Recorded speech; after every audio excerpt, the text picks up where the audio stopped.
America's been pushing the envelope on gun tech ever since Daniel Boone was doing nasty things in his diaper. Check it out. Kentucky rifle, a customized sharpshooter.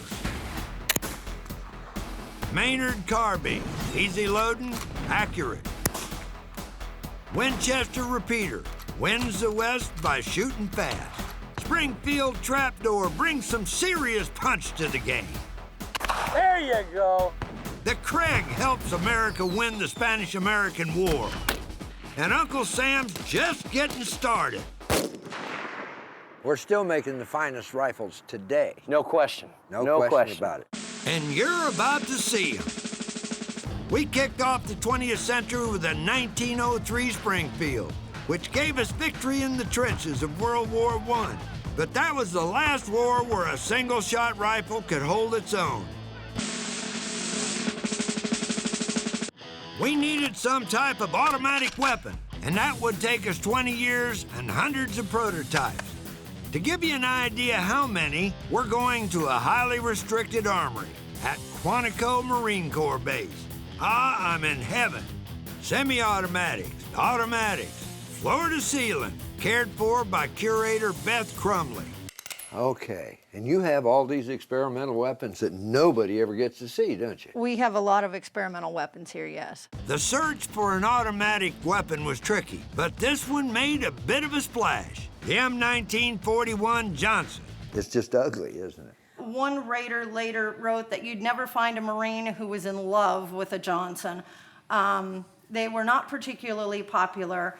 Now, I am gonna tell you which gun made the cut, but first, check this out.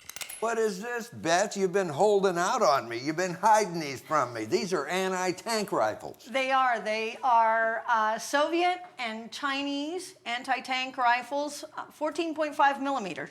And they're really great. They're crew-served weapons, and they kill tanks. What happens is they let the tank go by.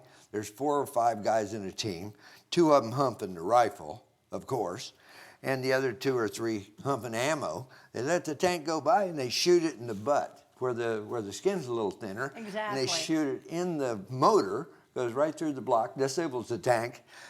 These guys, now they surround the tank, and it's just a waiting game. They got them trapped, right? Mm-hmm. Now, I know it's not a semi-automatic, but I thought you'd like that. But the real gem to come out of all this R&D is a gun that came along just in time for the second big showdown. Old Blood and Guts, General George Patton, called it the greatest weapon ever made. The M1 Garand. Range, 500 yards. Rate of fire, 50 rounds per minute. Semi-automatic, caliber .30-06. One dead soldier. It stormed the beaches on D-Day, fought its guts out on Guadalcanal, and took the fight to the bad guys on Iwo Jima. Built by the Springfield Armory and designed by John C. Garand, this rifle was damn near bulletproof. It worked all the time. Pull the Garand out, flip it over, have water dripping out of every orifice on the gun, put it to your shoulder, and it's going to fire and cycle .30-06 ammunition every pull of the trigger, every time. Every time you pull the trigger, a round goes straight to the enemy. No manual reloading like the Springfield or the Craig. Beautiful. It went up against the Nazis' 98K Mauser. Accurate, reliable, but a single-shot weapon that required manual reloading after every round. Hell, look at the stats. Mauser, 10 rounds per minute. Garand, 50 rounds per minute. The Garand was a real assault rifle. You could shoot, advance, take ground. That's a rifleman's job. Our boys did just that, from D-Day to Vietnam. You've got a rifle that, from the 500, 600 yard line, you can sit there and you can put the rounds in a 2 or 3 inch circle. And that's a beautiful thing. I can still shoot dead straight with this rifle at 600 yards. Hoorah! And then they gave me this. The M14. Range, 500 yards. Rate of fire 750 rounds per minute. Fully automatic. Caliber 7.62 millimeter NATO round. This is the rifle we used in Vietnam before the M16 came along.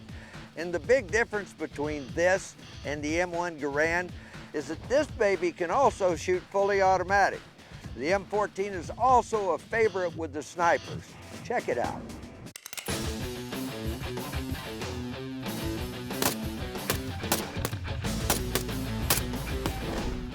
Now you can see why our troops love this weapon. This rifle is as good or better than anything the bad guys ever thought of having. And I still shoot competition with this M14, and I seldom miss. Hoorah! I don't need no teenage queen, I just want my M14. There you go. But we almost didn't get it. Our NATO allies were pushing us to adopt this, the Belgian T-48. Our NATO allies were kind of pressuring the military to adopt the Belgian designed T-48. See, and you'd have been out of luck. How's that? That doesn't even rhyme. I don't want no teenage queen, but my Belgian Doesn't work. No, Doesn't it work. doesn't work at all. However, the 14 just works right in there, doesn't Absolutely. They're still making M14s today, even though it's 45 years ago that I learned to shoot one. And I'm happy as hell to draw a bead with this baby here at Scout Sniper School, Marine Corps Base Quantico, and Sergeant Henderson's calling the shots. Go for a headshot. it? Go for a headshot. Again, forehead. Forehead to right temple. This is the M14 Model DMR, Designated Marksman Rifle. In between his eyebrows there. Right between his eyebrows, okay. Shut him down. That's another one of my favorite places to hit him. Specialized M14, just like what they started with way back when, Vietnam time frame. They came out with this. It's a little bit more accurized, mass grade parts, and does the same job, same thing, except this one has a scope on it. Okay. Aiming point. Center chest. It's a good shot. You know the difference between old Marine Corps and modern day Marine Corps? These guys have all the fun toys, that's it. Still ready to eat your own guts out, right? Still do the job. Hoorah. History almost forgot the M14, but it is back and still helping our troops in Iraq and Afghanistan. Things we thought we had set aside 20, 30, 40 years ago is being obsolete, and we thought we had made these great leaps forward in cartridge technology and ballistics. We're now reaching back to the 1950s and 60s and bringing those old M14s out of retirement and using it again with great effectiveness on the battlefield. And one gun takes the best parts of all of them and slams it together in one maggot-nuking piece of firepower. It reloads fast like the Winchester. It's as tough as an M1 Garand, fully auto, M14 style. The M16, range 600 yards, rate of fire 950 rounds per minute, fully automatic, caliber 5.56 NATO round. And check out how it works. Using gas-operated reloading, a fired round pushes gas in front of it down the barrel. This is forced back up this tube, and the force of this movement is used to reload the next round. It completes this process in 0.07 of a second. With the M16, nothing is wasted but the enemy. The M16 is called a force multiplier. The weapon makes each warrior more effective, more lethal, more victorious. That's why the men and women using the M16 in Afghanistan and Iraq swear by them. We're very lucky to have it in the service, and especially lucky to have those kind of guys working it for us over there. We are. God bless the troops. Absolutely.